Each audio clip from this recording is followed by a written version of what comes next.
আসসালামু আলাইকুম, কেমন আছেন সবাই? আজকের ভিডিওতে আমরা রাঙামাটি গিয়েছিলাম, সেই ট্যুরটি আপনাদের সাথে শেয়ার করব। আমাদের আসলে রাঙামাটি যাওয়ার কোনো প্ল্যানই ছিল না ওই দিন। আমাদের রাঙামাটির খুব কাছাকাছি একটা বিয়ের প্রোগ্রাম থাকায় আমরা ওখান থেকে রাঙামাটি যাওয়ার প্ল্যান করি।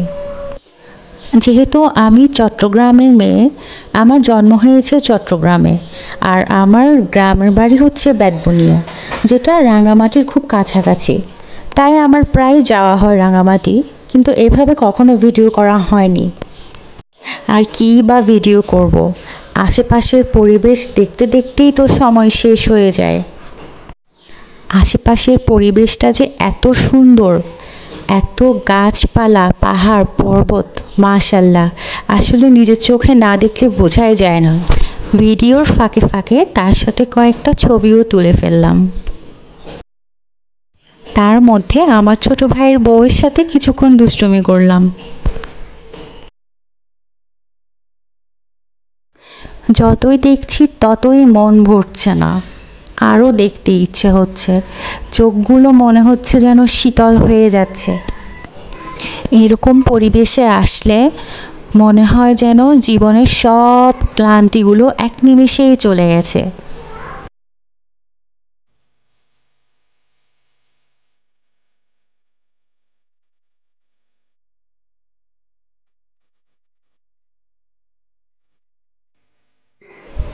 আমরা পৌঁছতে পৌঁছতে খানিকটা অন্ধকার হয়ে আসছিল, তাই যতটুকুই পেরেছি আমি ক্যাপচার করেছি।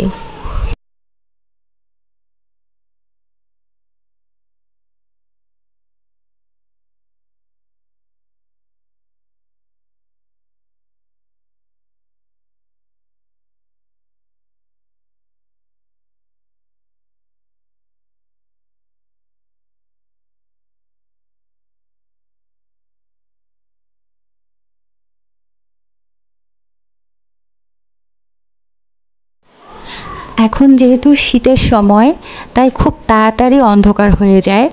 আমি যে সময় ভিডিওটা করছিলাম তখন মাত্র 6টা বাজছিল, কিন্তু দেখে মনে হচ্ছিল রাত 8টা-9টা বেজে গেছে। এটা হলো সেই ঝুলন্ত ব্রিজ, এটা আর্টিফিশিয়াল ঝুলন্ত ব্রিজ। তবে এই ব্রিজের একটা ব্যাড সাইড আছে, সেটা হলো এই ব্রিজে যদি আপনি বেশিক্ষণ ঝুলেন বা লাফালাফি করেন, তাহলে আপনার মাথা এমনভাবে চক্কর দিবে এবং সেটা অনেকক্ষণ পর্যন্ত থাকবে, সহজে আর স্থির হওয়া যায় না। আর চারপাশের পরিবেশটা এত অন্ধকার ছিল, এত থমথমে ভাব ছিল, আমাদের তো অনেক ভয় লাগছিল, কারণ মানুষজন তেমন ছিলই না, বলতে গেলে আমরা কয়জনই ছিলাম।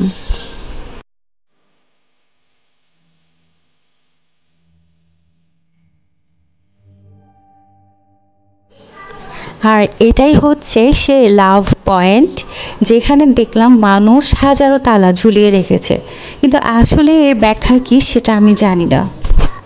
আর যেহেতু মানুষজনও কম ছিল, অন্ধকারও হয়ে গিয়েছিল, তাই আমরা তাড়াতাড়ি চলে আসলাম।